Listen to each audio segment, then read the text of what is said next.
বিএনপির ত্যাগী কর্মীরা মনে কষ্ট নিয়ে দুঃখ নিয়ে পোস্ট করে, যখন তোমার কেউ ছিল না তখন ছিলাম আমি, এখন তোমার সব হয়েছে পর হয়েছি আমি। সত্যি তাই। যারা আওয়ামী লীগের দোষর ছিল, যারা আওয়ামী লীগের নেতা কর্মী ছিল, মার কাটা দুর্বৃত্ত ছিল, তারা অর্থ দিয়ে টাকা দিয়ে বিএনপির বড় বড় নেতাদেরকে ঢিল করে তারা এখন বিএনপির বড় ত্যাগী কর্মী হয়ে যাচ্ছে।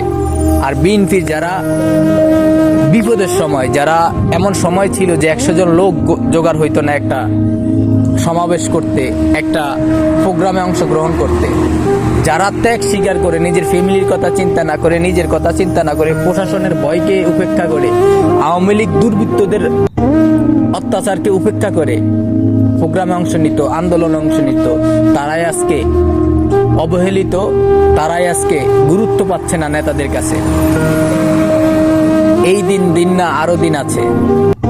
এই দিনকে নিয়ে যাবে সেই দিনের কাছে। এখনো সময় আছে। যারা দুর্দিনে পাশে ছিল যে সকল কর্মীরা, তাদেরকে মূল্যায়ন করুন, তাদেরকে কাছে টেনে নিন।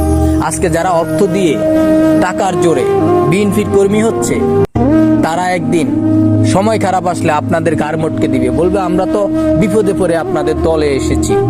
তখন আপনাদের অবস্থা হবে কি নেতা? সুতরাং যারা ত্যাগী কর্মী, যারা ত্যাগ স্বীকার করেছে, রাজপথে ছিল, জীবন বাজি রেখে আন্দোলন করেছে, সংগ্রাম করেছে, তাদের মূল্যায়ন করুন।